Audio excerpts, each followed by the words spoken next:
the ability to do what you don't want to do. I was going to blow up. It's not even relevant. You're not always going to love what you do, right? I've got the calluses. I've got the mental calluses. Business is never easy.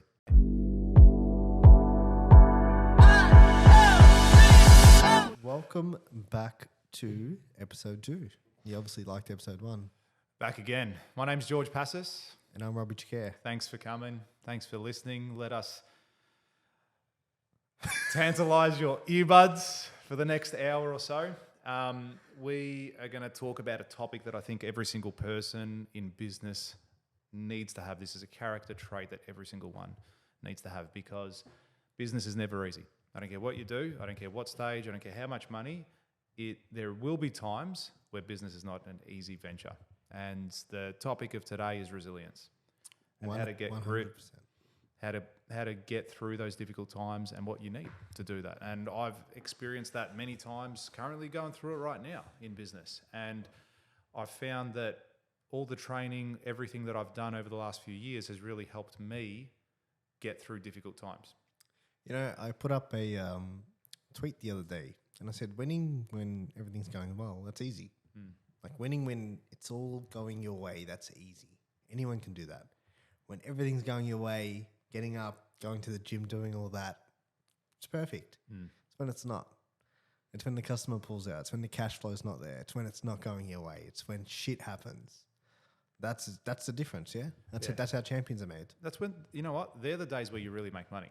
Yeah, 100%. The days when you don't want to be at work, when the days you've come across a problem, whatever it might be, that you just don't want to be there, they're the days that you actually make money.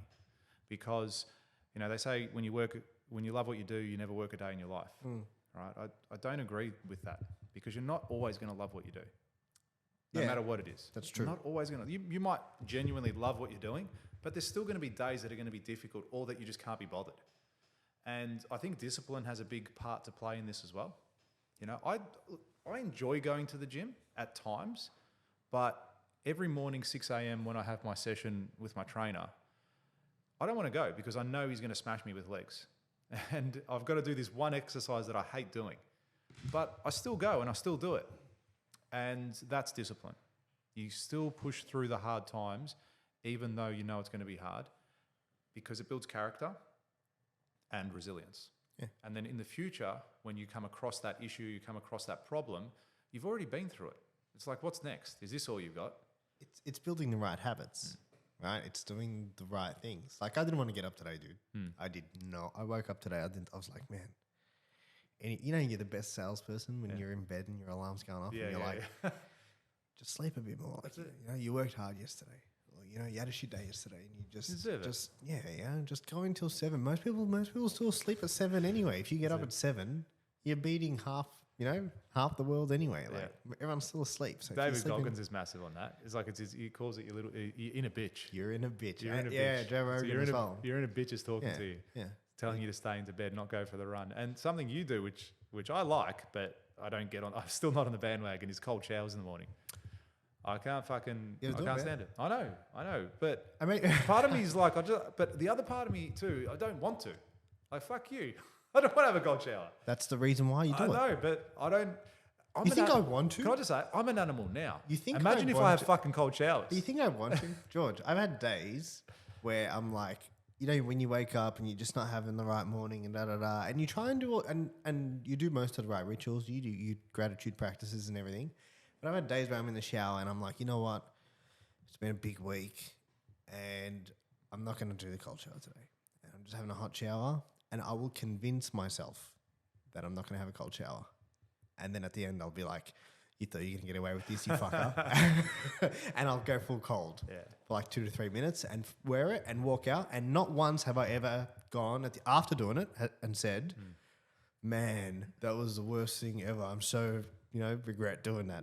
It's always you walk out, you're pumped. I made you do it once, remember? We were in Sydney or something? Yeah. And it was like, you were jumping in the shower. Dude, go have a cold shower. I actually did it this week, funny enough, at the gym, after the gym. It was after a workout, so I was already quite hot and it's usually easier then. It was easier, definitely was easier. And it actually felt refreshing after it. But yeah, still, I've never really done it, never really liked it. And yeah, you're right. I completely understand. I completely get that it's something that I do, and eventually I will. I think I will do it eventually, and I do want to get into the the cold baths as well, the ice baths. I do it Getting once a into week. that. Once a week, Yeah. man. I haven't done. I did it once at one of those hot springs. They had a plunge pool there that was cool, and I've done it once there, and that's pretty much the first and only How time I've cold done do it. they do it, I don't know. I bought one of those. You've probably seen the Instagram The ads. inflatable ones. The inflatable ones. Mm. Yeah, and I've got one of those in my bathroom, and I fill it up with Epsom salts. Yep. And every Sunday, I go buy 2 bags of ice, dump them in. I've got about 7 or 8 frozen bottles of water. Dump it all in. It gets to about 8 degrees, dude. It's freezing cold water. Yeah. Well, Hurts. the bay here in Port Phillip. That's in winter. It's about 8 degrees. And but even in summer, it gets to about 12 to 13 degrees. So it's not that much more in summer. It's just because it's so hot, it feels refreshing. But yeah, I look at that and going, you're getting in even colder water than what the bay is. Like that's full on. It's cold, man. Yeah. And I've seen there's guys, like I see the benefits. I've read the health benefits of it too. And it's definitely something I will do one day. Look, I think there's definitely health benefits, but if you look at the mental side, like you want to talk about grit and go back to, like round back to resilience, Yeah. right? It's the ability to do what you don't want to do. You know, the ability to. One of my favorite things. I'm a big Tony Robbins fan, and one of the things that he says is, you train your mind that when I say yes, you can't say no. Yeah. When I say yes, you can't say no. I say we're having a cold shower, we're having a cold shower. There's no, nah, don't negotiate with yourself. Yeah. I do not negotiate with myself. You know what I mean? Have an ice bath and an ice bath. Sunday, ice bath day. Let's do it. Let's go. There's no, oh, nah, you know. Like, It's I cold don't know. outside, No, no. it's raining. That's it, done. It's done. No negotiation at all. You know what I mean? And it's all about emotional control. And one of the things that I wanted to bring up here was yesterday, I don't know when this will come out, but I won't name any names, but I had a pretty rough morning. And I've gone through some, nothing detrimental, but just some things that were pissing me off, and I was not in a good mood. And then I get an email, and I was about to blow up. Yeah? And this is where like resilience and emotional control comes in, because I was about to be the biggest keyboard warrior and go like and send someone an email that I'm glad I did not send. But the reason I didn't send it was because my phone started ringing and you called me at like the most perfect time you decided to call. And I explained the thing to you and you're like, don't send the email. And I'm like, all right, I'll listen, because I was obviously not in the right state. Yeah. And this is all about state control, yeah? Yeah. Resilience, emotion, state control. Like it's the ability to control your mindset and what you do. And even though you do all the right practices, you still slip sometimes. 100%. You know what I mean? Absolutely. Yeah. Absolutely. And And that's okay. I'm sure the craziest of crazy people, the most disciplined of disciplined people, still slip. And it's something I say to my kids as well. You know, they'll get angry over something, and I sit them down 5-10 minutes after, whatever, and I say, explain to me in any time where you've ever seen where getting angry has resulted in a positive thing. It doesn't happen. Like, think about it. Anger can be used as a motivator in a certain scenario if you need to really push through something. It can. Anger can be useful, yeah. It can be, but in the vast majority of scenarios, when you get angry, you actually get dumber. You don't make lose- better decisions. No, Yeah. but that's right. In think about it. Think about almost every time you've gotten angry in the past 5 years, right? Has that resulted in a positive outcome? You're either going to lose your shit at someone, you're going to do something you regret, Yeah, something or stupid. exactly, or it's not going to get the desired outcome. Whereas 100%. by being cool, calm, collected, you can then make a calculated decision as to what the best course of action is. And And it's not. And you know what it is as well. Getting angry is easy. It is so easy to get angry. It is actually easier to get angry than what it is to be cool, calm, and collected. Because like, I'm a builder, and you can walk on site and see 100 things, and the first thing you want to do is go, "What the fuck are you guys doing? Are you fucking stupid?" Right? And it's like so easy to get out there and say that to it, and it's just dumb shit. They put a wall in the wrong spot, and it's like, why would you put it there? It's in the hallway. I have to walk around this wall. Like you would think it's common sense, even if you didn't read the drawings, you know not to put a wall in the hallway. Not that common. Yeah, but now I could go absolutely crazy over that. However, that's not going to get the desired result. They're going to get offside because I'm yelling at them and then pointing out to everyone else on site that they're fucking idiots. Then they're going to have resentment towards me. Whereas opposed to go say, hey, what's happened here?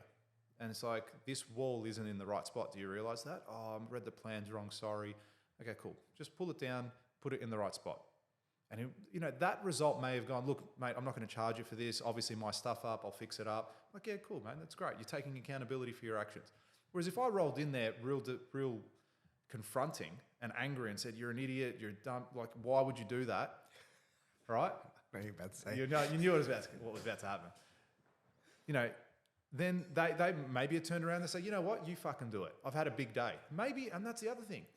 Maybe the guy had a really rough night. Maybe his fucking dad died the day before. You don't know what's going on in that person's life. Exactly. And then you've come on top and you're the straw that broke the camel's back, and then the bloke goes down the road and kills himself. Which was what happened to me yesterday, yeah? The email was, now that I look at it, and it's only been 24 hours. And post that conversation, and I had a good chat with my coach, Craig. Shout out to Craig. And he actually did a really good process with me, which I'll share with you. But now that I look back at it, and it's only been 24 hours, and I'm like, it doesn't even matter. Like, it doesn't. I was going to blow up, and it doesn't even matter. Yeah. It's not even relevant. That's it. In the grand scheme of things, in 10 years' time, you're not even going to remember this day. Other than re-watching this episode, which you're going to do 30 times. And so remember that. What do you reckon is one of the times in your life where you've really had to lean on being resilient? I think it all comes down to who you hang around, dude. Like, if you think about this properly, yesterday, that same example, had we not been doing the things that we've been doing, had you not, you called me for something completely unrelated. Yeah, it was you called me something work related. Had I not surrounded myself with the right people, I probably would have blew up. You know what I mean? It is much easier said than done. 100%. To stop yourself and say, okay, don't do this. Yeah. Like, you know what I mean? In the moment. Much easier said than done. But surrounding yourself with the right people, you're the average of the 5 you spend the most time with, right? And surrounding yourself with the right 5 or the right people was a big impact, especially in that decision. Like in yesterday, speaking to you, speaking to Craig, explaining the situation, and then being like, okay, maybe I shouldn't do this. Yeah. Like maybe this is not the right thing to do. I've written full emails before in anger and not sent it. It was almost like a way to just vent my frustration at the person. Yeah. And say, no, this is bullshit. Like, fuck you. I'm not doing this, blah, blah, blah. And then I just left the email in my drafts and came back 2-3 hours later, reread it, deleted a whole bunch of shit and sent a more passive email as a result. So much, yeah. And it's at least it got my shit out in writing. I got it all out on screen and I go, cool, I'm not going to write that. You know what you can do now? You copy that email, you post it into ChatGPT and you say, make it passive, Make please. this nice. Exactly right. And it does it for you. Yeah. So good, but it's also, I get that time to just calm down and then realize, you know what? By me acting in a different way actually gets me the desired result. I end up winning by being less aggressive, by being less angry. I end up winning because I could come to you and say, hey, Robbie, instead of this, and that, or you might send me something. And then instead of me saying, go fuck yourself, I can come back and say, look, I understand your position. However, you need to be sympathetic towards these circumstances, which are factual, X, Y, Z. Right? And on that basis, I'm happy to meet you halfway or whatever it's going to be. And then you get the desired result. Yeah, whereas if I just came out guns blazing, they would have gone offside and you wouldn't get what you're going to get. I'll teach you a really good, I learned this from someone. And this isn't about you getting angry, but it's definitely relatable. Yeah, because you talk about, like, if you go and you push against someone, like you push, they push back. Yeah. You've seen that thing. You knuckles against each other, push, what happens? They push back. And if you ever have to handle a customer who is angry, like, a customer's fired up, like something's happened, something's gone wrong, we've fucked up here, and a customer's fired up. And I learned this trick, and I think it's one of the best things I've ever learned when it comes to handling an angry customer. And the best thing you can do is get angry with them. Not at them, with them. Yeah. Like, go and, if your team failed, go and sit there and say, what? They did that to you? What do you mean? No way. And it's like, get angry. Yeah. And then they will be like, no, calm down. You know what I mean? And then all of a sudden, they know you're on their side. Yeah. You know what I mean? And then you've then leveraged their anger to, I guess, calm them down. I think I've done that It's a good skill. subconsciously. Like not subconsciously, I've done that before without knowing I'm doing that. I've absolutely done that It before. works a treat. Yeah. Works yeah, a can't treat. look thinking Do back it to when it. you do it on, if you do it on next time you'll do it on purpose, and That's you'll be it. like, that's unbelievable. Yeah. Like, that works too well. Yeah. Yeah. And the other person's angry. So Yeah. when you're angry, they're not thinking clearly. They're not like, is he doing this? Da, da, da, da. And you're not, dude. At the end of the day, when someone's angry, you're just trying to calm them down. Yeah. You know what I mean? You're just trying to get them the result that Just they don't want. say And calm they've down. probably got, don't say calm down. They've probably got, most of the time, probably got a reason to be angry. You know? You know, I've done this with my wife where there's been times where she's been pissed at something, like really angry. And it's so easy again for me to go, no, like, fuck you. I don't care. Sort your shit out. I've got other things I'm worrying about. But just simply by approaching it in a different way, perhaps even, as you said, being in agreement or matching her anger at the thing she's angry at, all right, often gets me the desired result. Again, she'll almost immediately calm down from something that may have happened. And it's, you know, people have probably done that to me as well, all right, where they have I've been the one angry and then they've calmed me down by doing X, Y, Z. So it definitely works. It definitely works. And it is harder. It's a skill, right? You have to try, you have to practice this, all right? I definitely think it's a skill. Muscle. Absolutely. You got to do the reps. Absolutely. You get better at it. I found one of my most difficult times, and look, overall, I think I have had a very lucky and blessed life. You know, the closest 10, 15, 20 people to me are still in my life, are still around, are happy, are healthy, got no problems with anything. So overall, I've had a very fortunate life. And there's definitely been challenges along the way. But one of my most recent challenges and times that looking back, was probably one of the most difficult times, was actually during COVID. So during COVID for me, the business was under huge amounts of pressure, both financially, both from time, both from clients. And you're thinking about all the pressure that was, you know, not also on the clients too. We're building multi-million-dollar homes that they can't move into because we're so restricted with labor, with materials, with times, with lockdowns, with everything that we were doing. And I look back at that time and I think it took a very heavy mental toll on me at the time. But when I was living in that moment, I was like, no, I'm totally fine. I'm totally fine, no issues, no problems whatsoever. And it wasn't until probably a year or so later that my son had an iPad and he was recording himself playing. And I was just flicking through his iPad one day and I was watching some of the videos. And he was recording himself and I could see myself in the background. I was sitting on the couch, I was watching TV, I was having a cup of tea or something like that, and I looked fucking miserable, right? I looked like I was a zombie watching TV. My son was there in front of me playing and I'm just watching TV. And then I got up once, and then I think at the time I was out of shape as well. So I looked fat, miserable, and I think I might have even said something as I walked past him, like, oh, you know, don't do that. Like, didn't yell or anything, but I said, oh, don't do that. All right. And then went off, did my thing, came back, sat down. And I was looking at myself, I go, fuck, is that what I was like during COVID? Yeah, you're like, that's what I was doing. I had no idea. And I had no idea because I thought at the time, even though it was a really stressful time for me, like I was going to work, literally, we were getting belted every day. We lost millions of dollars during COVID. It affected us so bad. I didn't ever charge a single client extra time.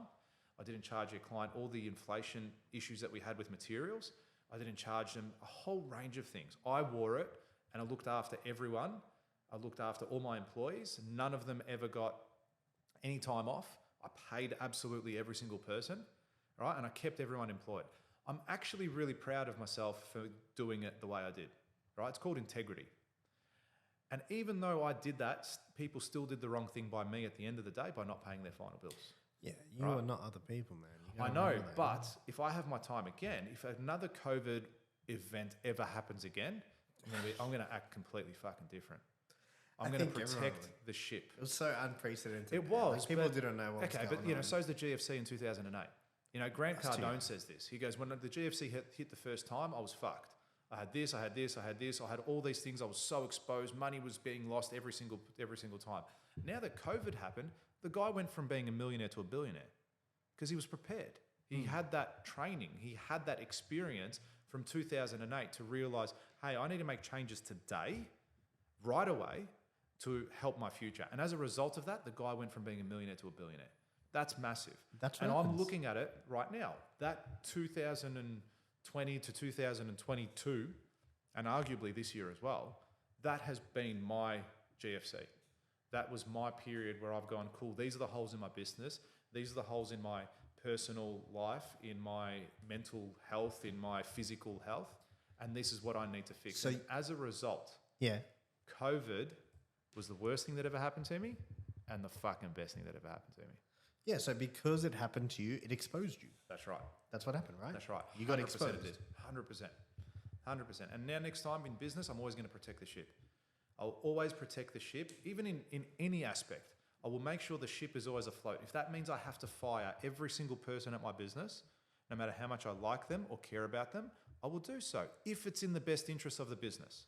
I Only in 100% that agree reason. with you. If I have to stop my jobs, if I have to charge my clients more, if I have to do anything like that, I 100% will do that. And that's not me being an asshole. No. You have an obligation to I do have that, dude. Thank you. What's if the ship sinks? That's it. Everyone sinks. Everyone's gone. My Yeah. clients are fucked. My family's fucked. And then you're like, my yeah. Then employees you're like, are. what? You're gonna have a good obituary. That's right. What's That's the right. point? No. You're better off Exactly. surviving with half the people and then getting the thing back up, and then you can go and re-employ those people, as opposed to Yep.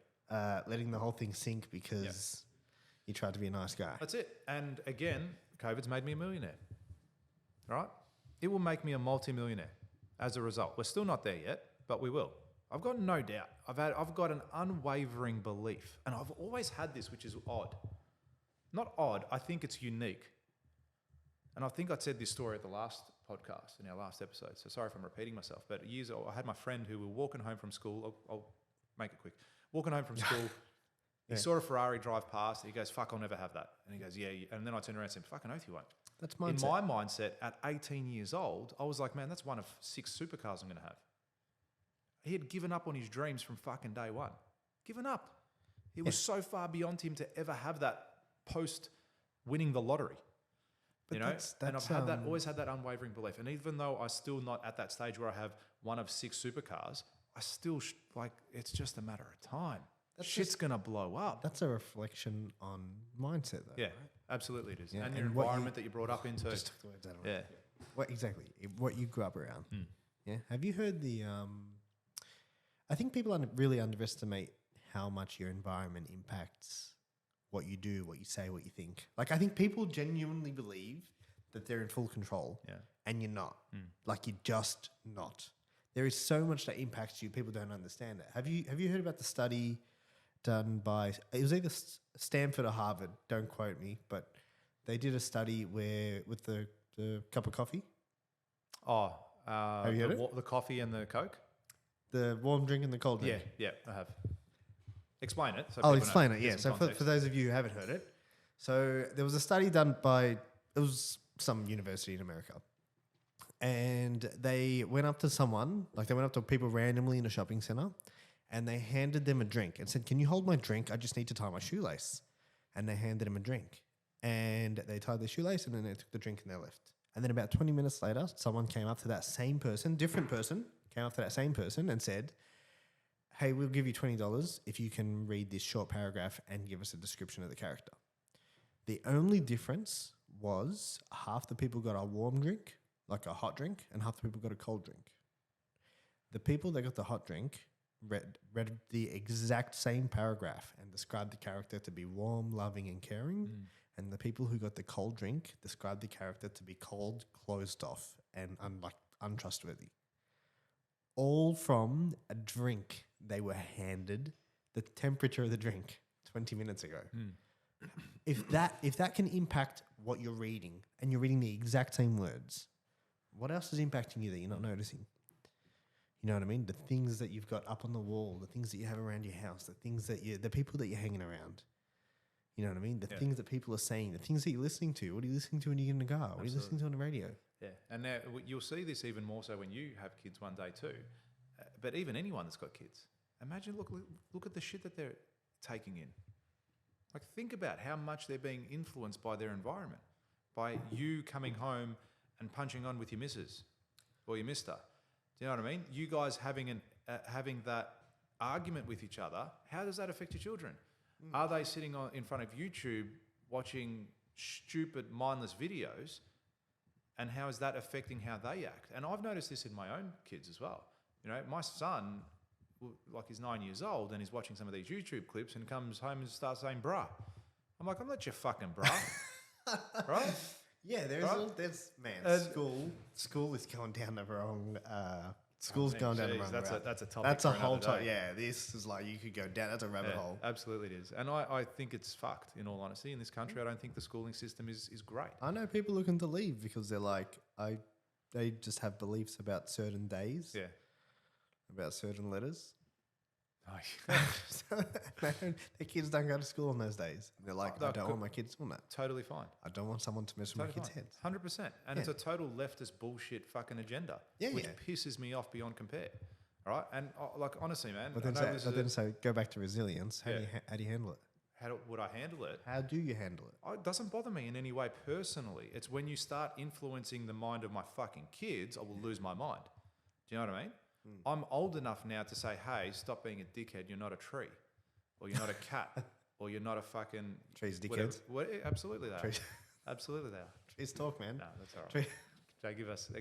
They're good. there's a good book called How Trees Talk or something like that. Well, it mustn't be that good if you can't It's- remember the topic, the headline of it. How trees talk to each other, There you go. or something along those lines. That's a really good book.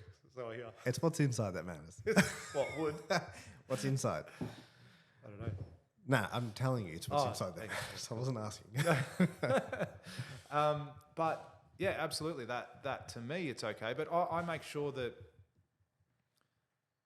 my children, when I'm speaking to them about certain topics, it's not about ever being mean or exclusive or a bigot or anything like that.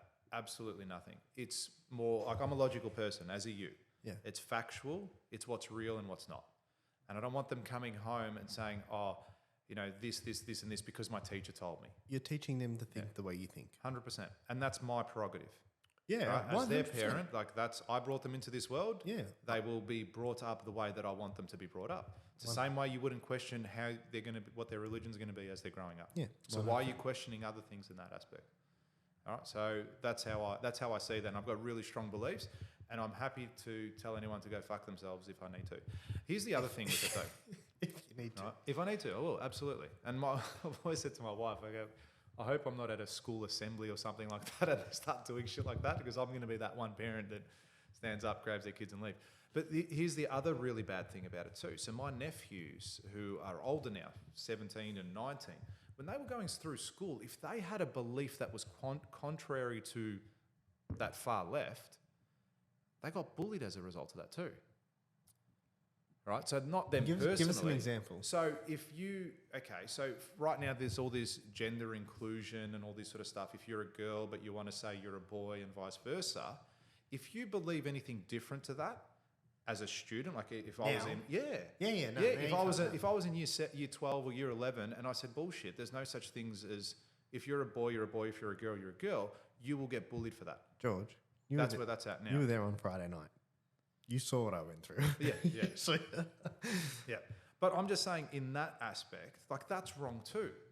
Just because these kids now have a belief that is this, like that's, and you're getting bullied for that now? Like that is not a belief, it's a factual thing. it's freedom of speech, though. Yeah, but why? It's But freedom of now they're speech. getting condemned for what they're thinking and what's real. But then the schools are also pushing these agendas as well. They're having these days saying, hey, you've got to do this, this, and this, or we've got to include this, this, and this. And they're changing the narrative. And language is important. You know, I was having this conversation with one of our friends who are gay, and I was saying to him, I go, like, why would you? He goes, why does it bother you? I said, it doesn't bother me, but you guys are here teaching us NLP, for Well, example. why does what bother you?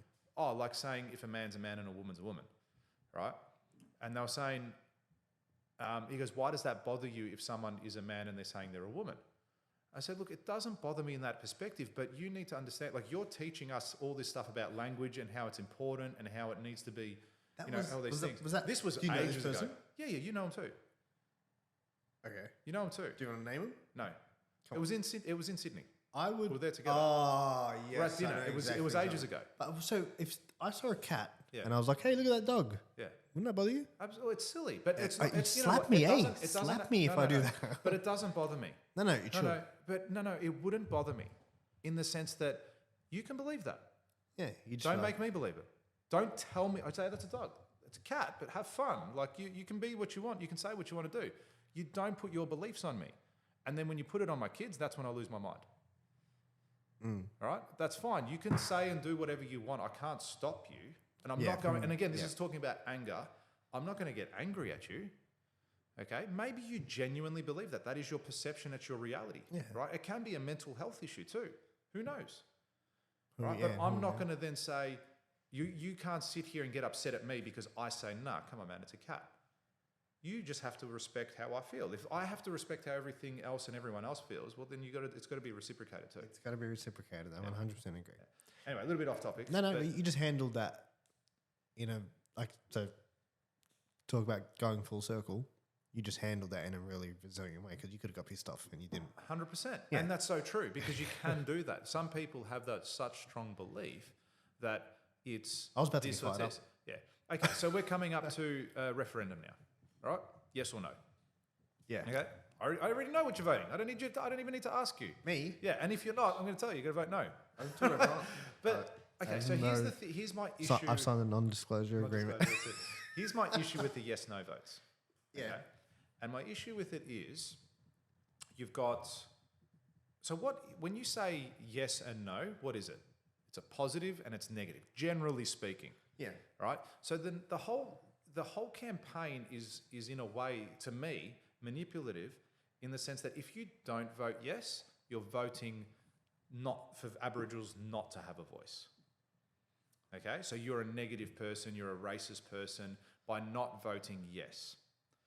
Right? They're also creating that divide. What if it was a vote that said, instead of saying what it is, all Australians get an equal voice? All Australians. How would you vote?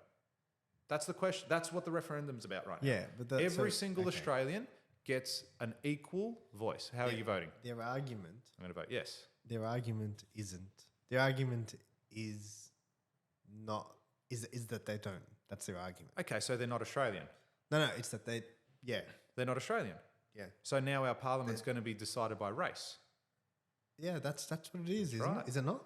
But we're giving a race. But isn't that that's what they're saying? But that's, I don't know. They're not, I don't know a They're whole lot. denying that. No. I don't know the whole story of it. But Me this either. is I'm talking about and this is government's fault too, right? Let's get one thing straight. Our government in Victoria was absolutely fucked. Wait, you don't like Dan Andrews? Wait, I'm kidding. Testing your resilience. I'm going to lose my shit now. Right? Anyway, but our government's fucked. After everything they did to us in this country, in this state, I'm going to believe anything they put forward? No, Absolutely not. We're There is the most so locked much, up in the whole world. but there man. is so much trust lost between me and the state and federal governments. Big Dan. But just regardless of who it is, there is so much trust lost that if they're pushing an agenda of, hey, we should vote yes, You're gonna for me, it's like, no fucking way. Isn't that a blessing? In what way?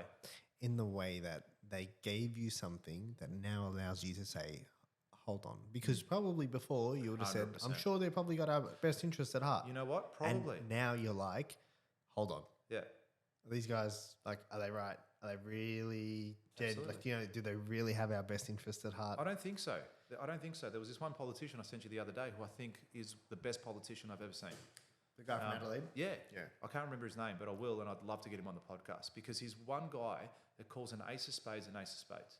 And I think he's exactly what this country needs. He can come out and say, hey, this is what it's about. This is how we're going to operate. This is what we need to do. Our best Prime Minister we've ever had, that in my lifetime, that I can remember, is Howard. By far. Logical person and put real change into the country. Did some really positive things.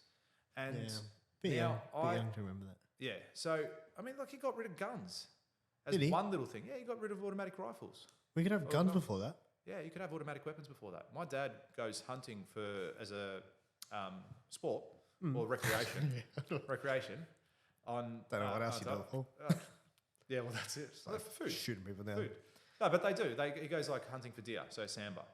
Yeah, and that's cool. he never had an automatic weapon, but a lot of his friends did. Like And it's like automatic rifle. automatic rifles, yeah, like a machine gun, like firing one after the other. Now, every rifle that people own in Victoria, in the country, whatever it is, it's a single shot. So it's load, bang. Yeah, so for Bang, people who right. don't know, an automatic rifle will shoot bullet after bullet without you having to reload. Now you have to. This load was on the each back of the bullet. Port Arthur massacre as well, and which I also remember. And like that was great change that he brought in, and it wasn't a popular change. And you look at America, the issues that they're facing there still. Every single day there's a fucking gun shooting over there. gonna change. I would honestly, if I was living in the States, I'd be homeschooling, man. I'd be homeschooling. You know they do. This is quite sad, but did you know they do? They have days where they do drills for the kids on what to do. Imagine that, man. Imagine that. We're here now, and then you get a phone call saying, hey, there's been a shooting at your school. No, but put that aside. Put that aside. Like that's because that's happening and it's sad. It's horrible. But put that aside for a moment. Your kids go to a school where they are saying, okay, today, kids, we're going to practice what's going to happen if a shooter comes in. And they tell the kids what to do and where to hide. Yeah. One of those kids in that room is going to be a shooter one day. Yeah. He's going to, know, all these motherfuckers are here. It's insane. That's that's the other thing, isn't it? Isn't that stupid? Yeah. Like you're telling everyone where everyone's going to be. Yeah, exactly. Fix the problem. Cause effect, right? Fix the cause, not the effect. Yeah. I think over there it's I don't know, it's going to take someone with real balls to actually make that huge change. I don't think. I don't think it will anyone either. can. I don't think it will either, unfortunately. Which I is don't so think sad. You see all those stories and everything that's happening over there. It's the worst. It's the worst. Look, a little bit off topic, but I still think it's all relevant in the grand scheme of things. 100%. So as a business owner then, Let's touch back Yeah. on what do you resilience, think though. what do you think as far as with resilience, right? I got a good question. Please. Why do you think some people are more naturally resilient than others? That's interesting. And I think it comes back to how they were brought up too. Absolutely. Yeah, but like why? you Like know, specifically. You look at some of the, I think it goes one of two ways. You look at some of the ultra successful people in this planet. A lot of them have had a really hard upbringing. They've Yes. got a story that comes back that my dad beat me, I was a drug addict, I was homeless, I didn't know my parents, or whatever it was. And they kind of use that as a driving force, as a chip on their shoulder to then go out and create huge success because they never want their kids to have that. They never want their family. They don't want to live the life that their environment created for them. They don't want to have that life for the future for themselves. Yeah. So I think that's where it can stem from, having that resilience, but it can also go the other way, where it completely destroys your life too. Yeah, and you But become that comes to junky. character. And, That's right. That's right. But it also comes down to character too. That comes down. I don't think that comes down to character. I think that comes down to meaning. Meaning in what way? Like we choose what we make things mean. Yeah. Do you know what I mean? Something can happen. Like the same thing can happen to you and I. Yeah. Both. The same thing can happen. We can both go out there. And the other day, I came to pick you up to go to the airport, and I had a pop so tire. good. Yeah. So good. What a great I story. had a pop tire. And you I were was late. like, George, we're late and get out because my tire's popped. Yeah. You could have come out and said, fuck this, and we're not going, and it must Yeah. mean they don't want us to go. Just got in an What did Uber. we do? I just got an Uber and just leave you there to Do you know what I fix mean? your tire. Yeah. Instead, what did we do? Boom, jacked up the car, changed tire, bang, and we hit the road and Done. we went and we parked and we 10 minutes. Yeah, done. Cool, 10 good to minutes. go. And we use one of those shit jacks that We you got to could've- wind but up like this. Anyone, I think, don't quote me on this, Nicole, if you're listening. Yeah, because she's going to listen to Yeah, every she's gonna episode. just Every in case. episode. She Oh, might I was listen the biggest fan. I love you, we're gonna listen to sweetie. episode I love 2. you. She said, "You guys give me anxiety." Yeah, absolutely. I told Yeah. her about the story. You know what I But mean? I guarantee. See, this is so true. This is so true. And I told you when we were out there. I go. If Nicole was coming to the airport right now, She'd be freaking she'd out. be freaking the fuck out. And we were like, totally She would cool. lose I didn't her even mind. care. No. My tire popped. I kept driving. I was like, I gotta get to George's. I gotta get to George's house. But 100%, like that's so true. And I know you're a huge movie buff. Star Wars. Your focus determines your reality. All right, so You've lost me. but it's so true. Your focus will determine your reality. Oh, What yeah. you're going to focus on. We saw the solution is okay. Let's get the tire at the back, pump it up, and away we go.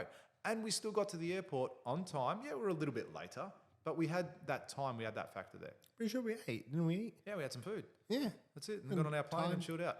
But Time to eat. But as I said, a fell lot of asleep. people would have lost their mind in that scenario. And that's what I want to try and do and practice that whole focus of when something goes wrong, how do I react? Like even now, we've got someone in our company who it's a client who hasn't paid their final bill. And it's a significant amount of money, significant. And Yeah. I look at that and go, and I've told you about it. Yeah. And the funny thing about that is I sleep like a baby. Why? Sleep like I don't know. Oh, I do know, actually. I do know. So you I do don't know. know. I sleep like a baby, and even though it is a lot of money, even though there's a lot of pressure, even though there's a whole range of factors, would I like that money? Absolutely. Do I need that money? Absolutely. But I'm going to make so much more. All right? Yeah, And I it's don't also, think, I I'm don't think trained that's now. the factor, though. No, but I'm trained now, and I've been through these experiences that have weathered me and made me tough. Right? I've got the calluses. I've got the mental calluses. Like Okay. David Goggins says. Yeah, huh? that's it. I've got that now where it's like, cool, that's not going to stop me. So what do you think? What do you think people should do? People who are not, as resilient. Yeah. People who you and I, and we've mentioned this before. We both, coach and mentor people, and I get this question a lot. And people say like, I can't get up in the morning, or I can't get out of bed, or I can't do this, or I can't exercise, or I can't eat clean. What should these people do? What are some things that you think that they could integrate into their lives? Some habits, some beliefs, something they can do. Even if it's just one thing. I think it's more get your purpose and your values sorted. Why are you getting up? Understand why. Yeah. Why are you getting up? So recently I've started going to the gym again. I used to go to the gym really consistently in my early 20s. I was in the best shape of my life in my early 20s. And I've started to go to the gym now again for the last 6 months. And I knew being so busy as a business owner, like day in, day out, I prioritize work over my health every single time for the last 5 years, let's say. And it came to me the other day and I was like, you know what? I really need to get into shape. I'm 40 next year and I want to be in the best shape of my life by the time I'm hit my 40th birthday. So I've got a PT and we train 3 times a week. And I've started to eat better, just watch what I'm eating. I was never bad. I was never eating KFC. I was never just eating chocolates, flat stick. But I wasn't in great shape either. You know, probably 10 kilos overweight, whatever it might be. Whereas now I've started to train, I've started to get that discipline back. I know that, I still would rather be prioritizing my work over my health. But what I'm doing now is I'm making it a focus. I'm understanding that this isn't just for the next, till I'm 40, then I'm going to start slacking off again. There's this great photo online and it shows a photo of 2 men side by side. They're both 84 years old. One's in a wheelchair, hunched over, stick thin. And then the other one is completely jacked, 6-pack, massive chest, shirt off, right? And the guy looks like he's got the body of a 30-year-old. But they're the 2 choices that those 2 men have taken. And if you don't start working out and making it a priority now, you're going to pay for it. You either pay for it now with blood, sweat and tears, or you're going to pay for it with your body in the future. So I've got that purpose now for my fitness to go, cool, I'm going to be a grandfather that can run around with his kids and with his grandkids, right? And still mix it with the best of them. Still have those things. That's so cool, man. Having that purpose has driven me to get up and go to the fucking gym. Now I literally block out the time in my calendar. 6 a.m. to 7 a.m. on a Wednesday, I'm there. 10 a.m. on a Monday, 10 a.m. on a Friday. So I block it out as one of my most important meetings. So no one else can schedule meetings. Block out. It's in my calendar, yeah. So no one can schedule meetings during that time with me. Everyone knows I'm at the gym during that time. And I go there and I do it. Because if I don't block it out, I won't go. And second of all, that's why I'm also paying for a PT. So I'm paying him some really good money, right? And I go, no, you're going to train me. Because now I'm accountable to him as well. Because if I don't, right, I know I'll probably slack off. So I've got him to keep me accountable. And then eventually I'll just end up doing it myself as well. Or, fuck it, maybe I'll go 5 times a week. And maybe I'll have him for the rest of my life. I say, here's 50 grand a year. You've got me, you're going to train me. Go. Right? That's so and actually cool. have it there. So That's I think so cool. what people need is to have that purpose and those values in order for them to get up in the morning. Yeah, This is why I gotta I get up. 100% agree, man, because then you get to make the right choices. Yeah. Yeah. Andrew Tate says it too. He's got big beliefs as far as he doesn't believe depression is a real thing. Yeah, Now- see, It makes, like, if you listen have to you it- listened to him yeah, explain it? Yes. I don't think I've listened to like a whole podcast of it, but I have listened to the logic behind it. He's like, get up, go get a 6-pack, and then tell me if you're still depressed. Yep, but have you listened to his thing? He says, if I don't believe in this thing, how can it get me? Yeah. He goes, Yeah, if I that's don't true. believe in it, how can it get me? Yeah. If you want to believe in it, you can. But if I don't believe in it, how can I be it? Which makes total sense. 100%. Not saying depression is not real, Yeah. Not saying there aren't people out there who are depressed, and they're not saying anything along those lines. Yeah. But his mindset around it, around the fact of, if I don't want to believe in this thing, how can it be true for me? Yeah.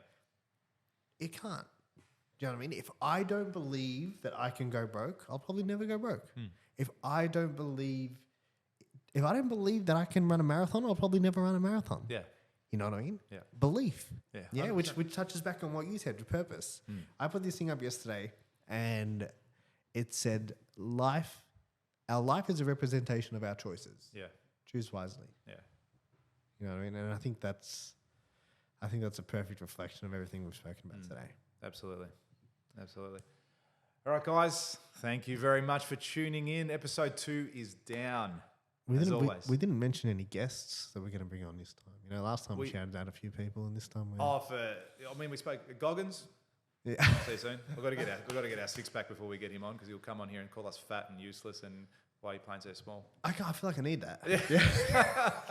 That's it. That's why I want him on. Yeah, that's it. 100%. But guys, thank you very much for tuning in. Loved having you here. As always, like, comment, and subscribe to this podcast. Share it with all your friends and family, because no doubt they need a little bit of George and Robbie in their life. And look forward to seeing you in episode 3. Thanks, guys. Cheers.